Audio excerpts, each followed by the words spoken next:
Hi, everyone. Great talk, Thomas. Thomas S. Pumpkins. So I have a slightly different view on chaos engineering than Thomas does. Um, so I'm not here to sell you anything. I don't work for a SaaS provider. I don't work for a consultancy. I'm just someone that has done chaos engineering in companies before, and I've seen the benefits from it. So keep that in mind as I'm giving you the presentation today. I think, you know, as terms evolve, they become marketing terms over time, and I want to try to remove a lot of the fluff from it and get back into why we actually do chaos engineering. So let's start with what chaos engineering actually is. We define it as the discipline of experimenting on a distributed system in production in order to build confidence in the system's capabilities to withstand turbulent conditions. And that's a mouthful, but the big part of that is, you know, we're building confidence, right? We're building confidence in our mental models and our understandings of how the systems work, and most importantly, how they fail. It helps the user to explore the unknown unknowns of their system in ways that we weren't able to previously. So I work on chaos engineering I worked on chaos engineering at Netflix. I'm now on the site reliability team there. But I'm going to tell you a lot about my experiences building chaos tools at Netflix. And also, I've had the opportunity to do chaos engineering at a few other companies as well. So we're going to start with the in theory portion of chaos engineering. Why do we do chaos? Why do we do failure injection? Why unit testing? Why any of these things? So the first half of my talk is going to focus on the theory of chaos engineering, and the second half of my talk is going to focus on how we actually do it in practice at Netflix at the scale of Netflix. And we're going to get into some technical specifics there too.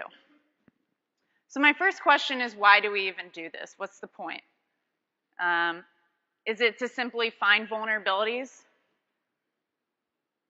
Not so much. It's not to find vulnerabilities. It's not to reduce outages. You know, it might be easy after you do some chaos engineering to be like, wow, my team found so many vulnerabilities this quarter, you know, like please reward us based on, you know, this number over 200 that we're handing you right now. It's like, what does that even mean? You know, I could pull up probably any file and code right now and find 200 vulnerabilities, you know. How important are these vulnerabilities? Are they going to turn into outages if they're not looked into? There's a really good paper. It's very short, just 2 pages. It's called The Error of Counting Errors by Robert L. Wares. And he says in it, error counts are measures of ignorance rather than risk. And you don't know much about safety simply by counting errors or simply by counting the accidents or the number of outages. I see a lot of people mistakenly optimize for that, but it really isn't telling you much. And we're going to get into that here in a second. So it's not to simply find vulnerabilities or reduce outages. The goal is to be more prepared for turbulent conditions when they occur, when they inevitably occur. You're never going to get to 0 failures. You're never going to get to 0 outages, but you can be more prepared for them. My manager, Dave Hahn, gave a great talk about incident response at Netflix and how we really optimize for being prepared over preventing things. And so one goal is to go on a journey towards resilience. And what do I mean by resilience? So resilience is the ability of a system to adjust so it can sustain normal functioning in the face of changes and disturbances. And when I say system here, I'm not simply talking about the technical part. And to quote Thomas, you are a part of it. You are a part of your system. The attitudes and the cultures and the way you go about things and the way you interact with your coworkers, that all gets baked into your system. And that all needs to get tested and looked at routinely. It's not so much just to simply auto-remediate a vulnerability after you find one and fix it. You really do need to dig into why something happened and how it could have happened, similarly to what we do with incident investigations. And I really want to drive home, doing chaos engineering is not this silver bullet. It's not this means to an ends for achieving resilience. It's a slice of that pie. There's a lot of things that you can do to achieve resilience, and that's why you shouldn't really attribute chaos engineering to outage reduction. There's a lot of things that go into outage reduction. Maybe it's you created database shards. Maybe you're doing testing more. Maybe you started participating in code reviews. It's very hard to tie a specific thing to a lack of outages one quarter or another. So you might be saying, Nora, you know, I don't really know why we need chaos engineering. I'll just beef up my unit and my integration tests and we'll be good to go. Let's talk about that. So what is a unit test? Unit tests are great, and I'm not knocking them any way. We still have unit and integration and stress tests at Netflix, but we also do chaos experiments. So unit tests are critical for validating expected results on a very, very granular level. Unit tests often mock dependencies and run as consistently and as quickly as possible. The goal of unit testing is to validate what an individual component is doing. In other words, given this input, I expect this output to occur. Now, integration tests have a similar goal. However, they attempt to verify that components work together or services work together and achieve a desired result that way. And chaos experiments, they look similar to integration tests, but in addition to ensuring the system is functionally correct, chaos experiments validate assumptions, and they do it in production. And we can do this by injecting latency or injecting failure in between service calls. In other words, potentially throwing a random exception or just adding sleeps in between calls. It's impossible to know that the system as a whole will be available and fault tolerant to your customers without doing some of these chaos experiments or without doing testing in production. And so let's go back to when we find vulnerabilities. It's okay to find vulnerabilities in teams. I just don't think it's the thing that your team should totally optimize for. You want to find out what happened culturally. How does the team balance competing priorities, whether explicit or not? One of the vulnerabilities you find you might say, wow, how could this have possibly happened? How could someone have possibly put this in there? And so that's why it's important to dig into things culturally. Maybe there are competing priorities in place that you as the chaos engineer don't know about. It's important to understand technically, how does the team, how difficult was a change that was made that led to this vulnerability? How difficult was that change? And were shortcuts taken there? Additionally, you want to look into what happened attitude-wise. Changes in behavior from externally driven factors are effective. Maybe a team was being really pushed to open source something, and they took some shortcuts from there, and their attitude towards a particular thing was different than it usually is. So those are things that are all really, really good to explore when you find a vulnerability with chaos engineering. I think it's really easy to just reduce something to a single line of code, submit a pull request for a team, and say, here, I changed your timeout for you, it's better now. But you shouldn't do that. You really need to dig into how something could have happened. I want to talk about some anti-goals as a chaos engineer. You're not there to police things. You're not there to be a rule enforcer. Mark Maron here says, someone says, everyone's going to hate you. And he goes, well, I don't want everyone to hate me. And I don't think anyone on reliability teams or resilience teams or chaos teams wants to be this rule enforcer. That's not a fun job. It's not, a job as a chaos engineer is not to make sure people are following best practices.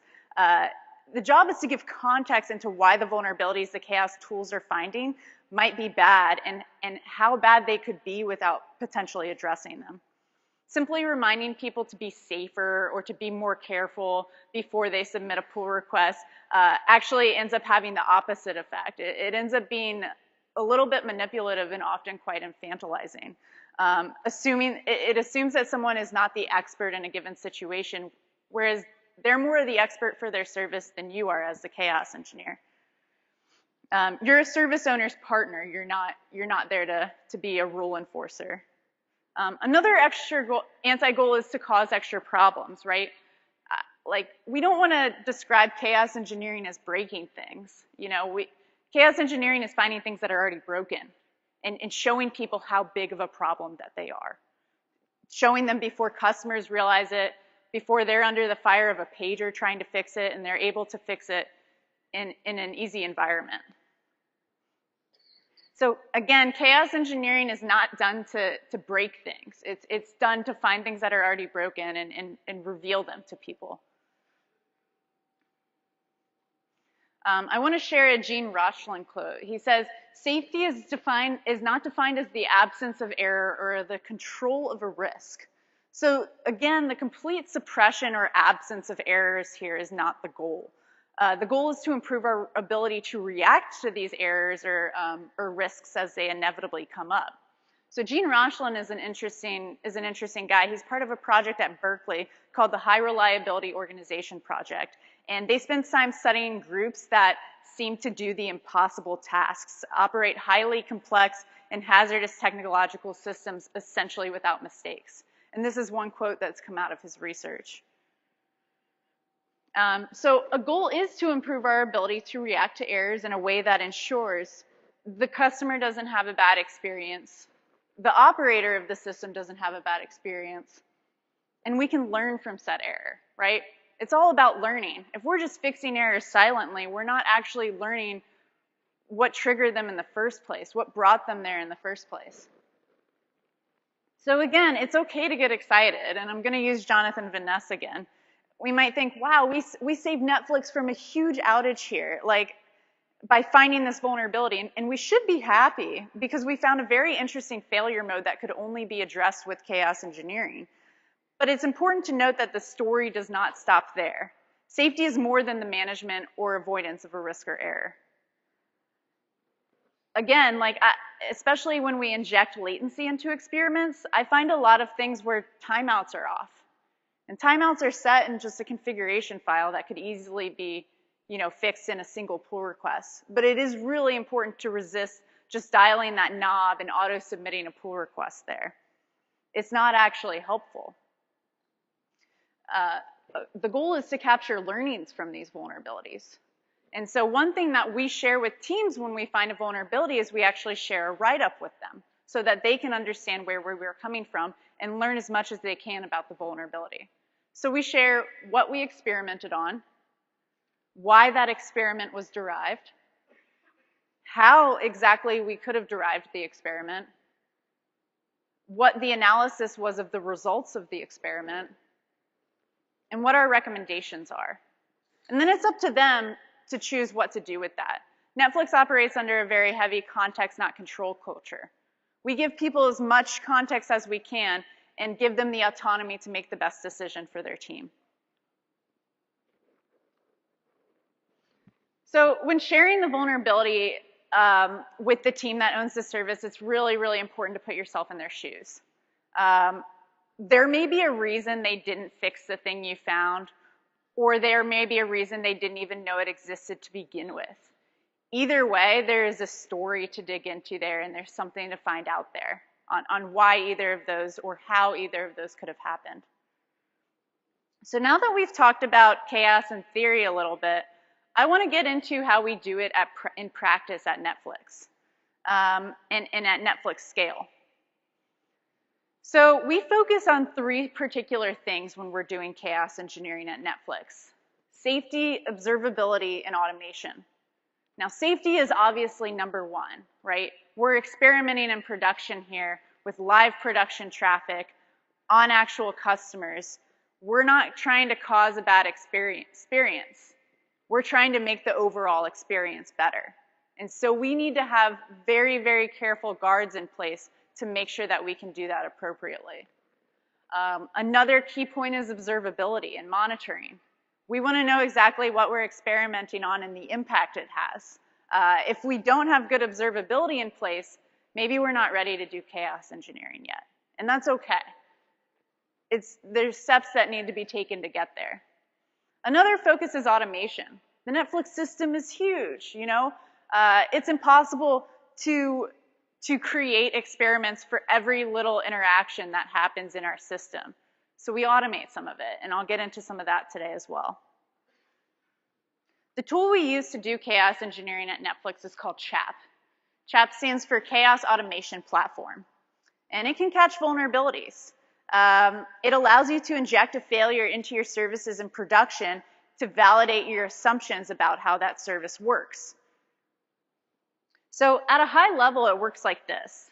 This is a hypothetical set of microservice dependencies.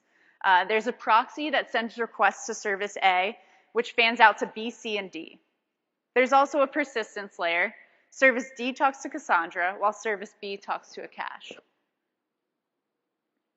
I went ahead and condensed this graph because it's actually going to get pretty busy here in a second. So we want to see if service B is resilient to the failure of the cache. So the user in this case would go to the ChAP interface, select service B as the service that's observing the failure, and the cache is the service that fails. So ChAP will go ahead and clone service B into 2 additional clusters. Now these clusters are a lot smaller in size than the main cluster. We're not taking all of our production traffic from service B and putting it into these experiment and control clusters. No, we're instead taking something based off of our key business metric. And our key business metric at Netflix is called SPS, or stream starts per second. Now we base it off of the current SPS at Netflix and take the smallest amount of traffic we can to get a signal for a particular experiment. Sometimes it's 1%, sometimes it's 2%, usually no more than that.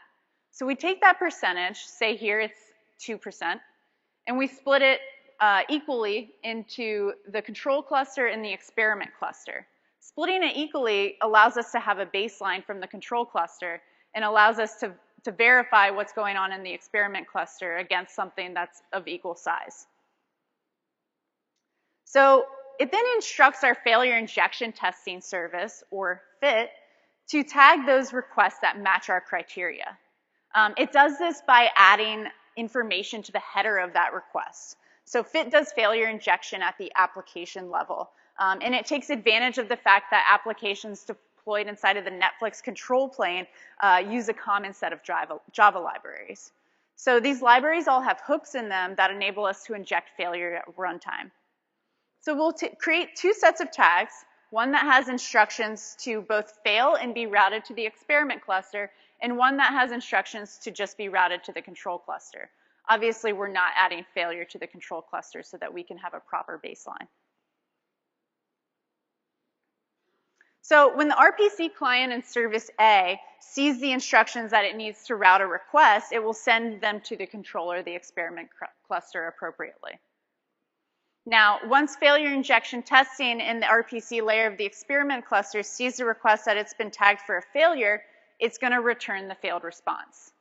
Now, we don't want to inject failure into something that's not capable of handling it. In this case, we know how to handle the exception appropriately, and maybe we're serving you something else instead. Maybe a suboptimal experience, maybe an impersonal response. So say, for example, on Netflix, we're testing the recommendations list that you see on your screen, you know, Nora's personal recommendations. If that's not able to return properly and that fails, that shouldn't result in a failure of the entire site, right? Maybe I just get shown popular recommendations instead, or popular TV shows at that moment. It shouldn't allow me to not stream on the site. And so from the point of view of service A, everything actually looks quite normal. Since all the requests for the cache fail for the experiment cluster, we can actually see what would happen if an entire cluster fails without actually failing everything, right? It's powerful in that regard.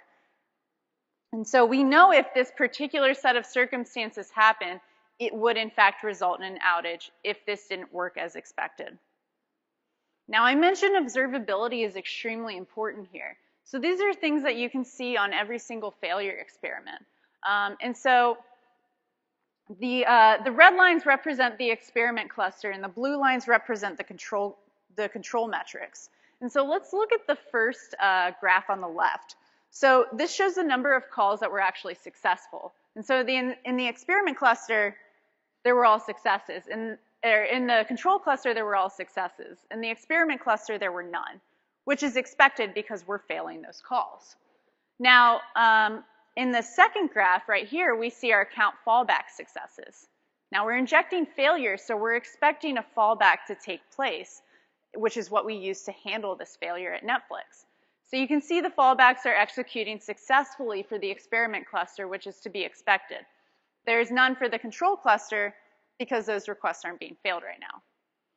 Now, if we look at the last graph, we see count fallback failure. Now, this is something that we shouldn't be seeing.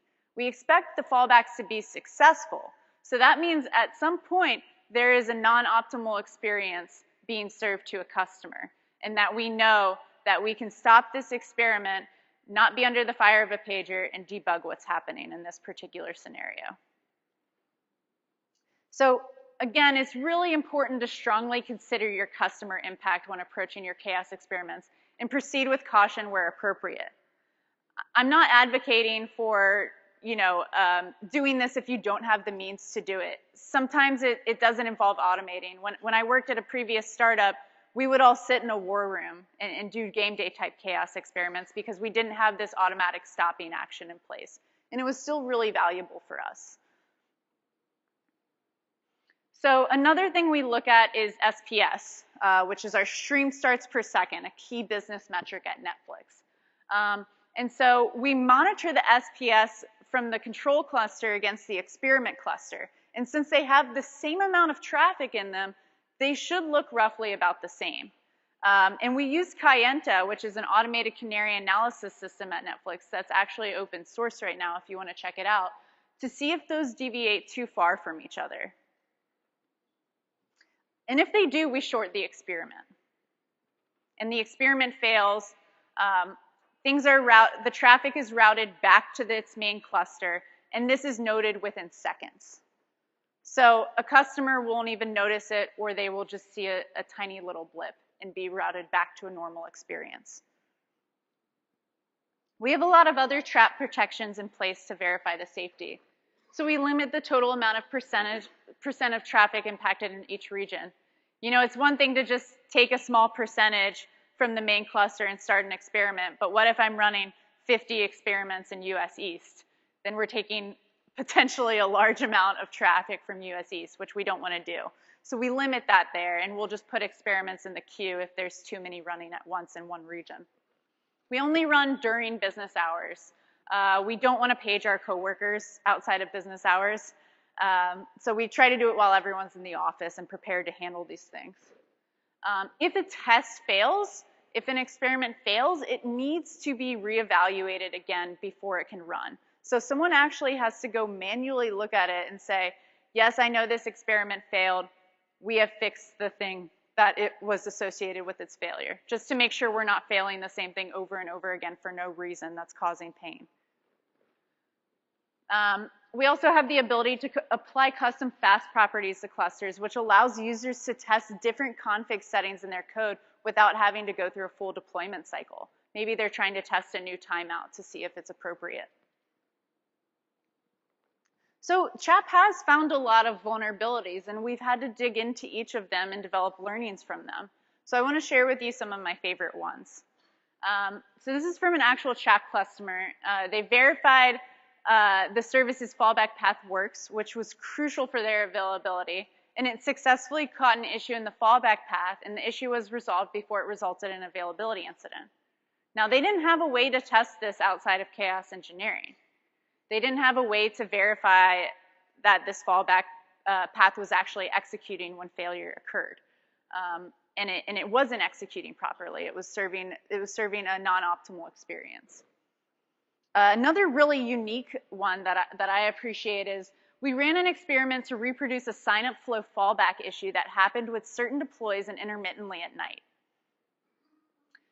We were able to reproduce this issue by injecting 500 milliseconds of latency. And by doing the experiment, we were able to find the details in the log file that was uploaded to the big data portal. Now, this helped us build context into why the sign-up fallback experience was only served during certain pushes. Now, this was only happening at certain times, and they were trying to reproduce why. So they used chaos engineering in that scenario. So how do people go about setting up chaos experiments at Netflix? Well, first they have to look at different injection points that we offer. And we offer quite a bit. There's Cassandra, GeoService, EV Cache, Hystrix, RPC Service, RPC Client, S3, or SQS. And so you can do any of these injection points. You can combine injection points. You can do them individually. You can decide if you want to fail them. You can decide if you want to add latency to them. You can decide if you want to do both. And so that's a lot of things to potentially experiment on. And then in addition, you can add ACA configs, automated canary analysis configs that look at the experiment afterwards, compare the baseline to the canary, and see if it actually executed properly and if it passed. And so we provide some canned ACAs at setup. We look at stream starts per second, as we looked at together earlier. We look at ChAP system, memory, CPU, garbage collection, and load average. We look at RPS success and failure metrics. And then we also verify that this is actually injecting failure and you can trust this experiment. But users can also add their own ACA configs, but that involves creating them and knowing what they want to monitor during the experiment. So as you can probably tell, experiment creation can be really time consuming. We had a lot of long meetings. Typically what would happen is, we would ping a team maybe before the holidays and say, all right, let's create some chaos experiments. We would all sit in a room together and we would spend a couple hours deciding what to experiment on. Actually creating the experiment itself in the UI was a trivial task, but deciding what to experiment on, now everyone has a different interpretation of that. My mental model of what keeps me up at night might be totally different than your mental model of what keeps you up at night. But one of the interesting outputs that resulted from this is that we weren't having those conversations a lot about our different mental models. And so there was a lot of positive output from this, but it definitely wasn't scalable. And here's part of why. So this is the Netflix system in production. And these are all the interactions and traffic that's flowing through, and it's impossible for any one person to keep this all in their head and to come up with these chaos experiments on their own all the time. Or even a set of people to keep in their head as well. And we had this goal with ChAP. We wanted to chaos all the things, and we wanted it to run all the time. Well, only during business hours. So we thought we could do this with ChAP, right? Well, we already have this tool where we can run these chaos experiments. How do we use it to decide what a good experiment to run is? So we decided to get cute. We gave ChAP a Monocle. And so Monocle is our insights into services that we use to fuel and prioritize chaos experiments and create them as well. So in order to do this, in order to create these chaos experiments, we thought back to those long meetings we had and the discussions we had in them. We thought back to all the injection points we needed, and we collected a few things that we needed in order to make it an experiment. We collected information on timeouts for a particular dependency, on the number of retries a particular dependency had, percentage of requests involved over the past couple weeks, requests per second for that dependency, the latency, and Hystrix commands, fallbacks, and timeouts. And when I say Hystrix, Hystrix is our internal tool that's also open source. It provides circuit breakers for us when the system reaches a certain error threshold. The circuit will open and stop sending requests to the downstream services. And so once it recovers, it will close and serve the normal experience. But it also provides things like bulkhead patterns and the fallbacks we were looking at earlier. So, for example, when the surface fails, do X instead, a less personal response, perhaps. And so we gathered all that info to use to create chaos experiments, but we realized we had to call like 6 different APIs to do so and look at a bunch of different things. And we realized all this information was not in one place. So we said, as a nice side effect, since we have all this info, why don't we just throw it up on a dashboard for people? And so the Monocle Insight service was born. So now a team can actually log into the chaos tool, type in their application name, type in their cluster name, and see all the dependencies associated with it. They can see things, all the things I mentioned, the timeouts. We show anti-patterns on there too, whether or not the timeouts are actually playing nicely with the retries, which funnily enough was not actually easy to see before. And so a lot of people did not know their timeouts were not playing nicely with their retries.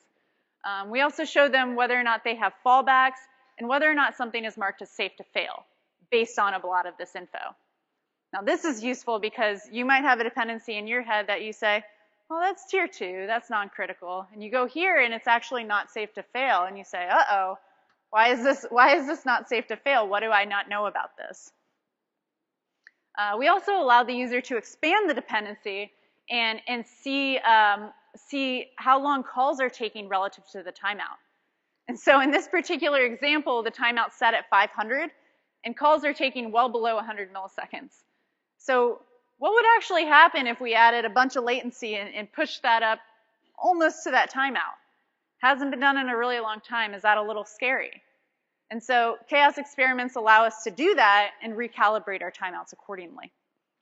And so they can see this and maybe even fix it prior to running a chaos experiment, ironically enough, and maybe we don't actually have to run an experiment there. And so, from gathering all this info, this introspection, automatic experiment creation, prioritization, and running of these experiments was born. So we took all these injection points and we automated the creation and running of those. So we can do this with latency, failure, and latency-causing failure RPC and Hystrix-based experiments. And experiments run automatically as well. And so in order for them to run automatically, we created a bunch of them, but we also had to come up with a prioritization algorithm. What do we want to run first? How often do we want things to run? Is one thing important to run before another? And so, so we took the product of 3 different scores, a criticality score, a safety score, and an experiment weight. And whatever has the highest score gets picked up off the queue first and run accordingly. So the criticality score is actually the product of 4 values. It's the dependency priority. So RPC clients are priority 1, whereas Hystrix commands are priority 100. The maximum percentage of inbound requests that trigger the dependency over the past 7 days. So how critical is this dependency? How in use is it? We want to run those experiments more often. The retry factor for a dependency. And then we also take into account the number of interactions that this dependency has. Maybe it has 4 Hystrix commands associated with it. Or maybe it's a Hystrix command that wraps a bunch of different RPC clients. So that's really important to know as well when we're determining the criticality. So then, if any of these things make it unsafe, we actually flip the weight and make it negative, and those experiments just never get picked up. So one thing that's interesting that you can do with your Monocle is you can click into any dependency, and you can add automatic impacts to it. You can see information on it, like whether it's safe to fail, its interactions, what we used to determine whether it was safe to fail. You can also see the test cases that are associated with it. So you can see a needs attention tag next to 1. That just means that it failed and it wasn't supposed to fail, and someone needs to look at it to tell us whether or not it's safe. And then you can also see the generated runs and their outcome of them. What region we ran it in, what we derived. And so we found a lot of vulnerabilities with Monocle. We found misconfigured timeouts. We found retries that were happening on the same server. We found unwrapped RPC calls. And we found Hystrix commands with no fallbacks for non-critical services. And again, like, service owners weren't being careless here, but there was a lot of this information wasn't in one place and they didn't have a good way of knowing about it. And ironically enough, this ended up leading to less chaos experiments that needed to be run just by having some of this info. So this also led to some new safety mechanisms. We can explicitly add a curated impact to a dependency. So maybe we think it's safe to fail, but the user says, oh no, this actually has an impact to SPS, or this has an impact to sign up, or this has an impact to downloads. And so they can add that, and the runner will not pick it up. The runner will not pick it up off the queue. So they can do that by clicking on their dependency and stating which one. It records the user who adds it. It records if anyone deletes it at some point. And we're hoping to get to a point where an experiment can run and add an impact automatically if there is one. So in summary, with ChAP's Monocle, it gives us crucial optics in one place. It automatically generates experiments for us. It automatically prioritizes them. And it finds vulnerabilities before they become outages. Additionally, it reduces the cognitive burden on teams that was created before by exploring these unknown unknowns and seeing these mental models in action. So I think the most important benefit of chaos tools is not, again, finding vulnerabilities. It's improving things. It's improving how we communicate each other. It's improving the culture of our company. And so here are some ways it's improved the culture at Netflix. We've gone from a culture shift of what happens if this fails to what happens when this fails. We've become a lot more comfortable with failure. And we want to be more comfortable with how we react to it and how we mitigate it. We have higher confidence in the ability to deal with disasters as they happen. Oh, we've seen this before. We know how to reduce the blast radius here. And we have greater trust in injecting purposeful failure techniques. Over time, the more you do this, the more second nature it's going to become. And you're going to have teams coming up to you asking you for advice on how you can chaos test a particular service. There's also been a change in mental models. Oh, wow, I thought that failure didn't actually do anything. It was supposed to return an empty list, and that was it. You figure out, oh, it actually impacted this service over here. And you shift your mental model, you shift how you view the system, and most importantly, you have conversations about what mental models you had to begin with. So if I can leave you with some key takeaways from this talk, it's that pervasive cultural patterns play out in implementing and advocating for chaos engineering. Don't ignore them because they're part of the main benefit here. Safety monitoring and thorough investigations are key when trying to surface system vulnerabilities. And chaos engineering is not about breaking things. It's about finding things that are already broken and surfacing them to people.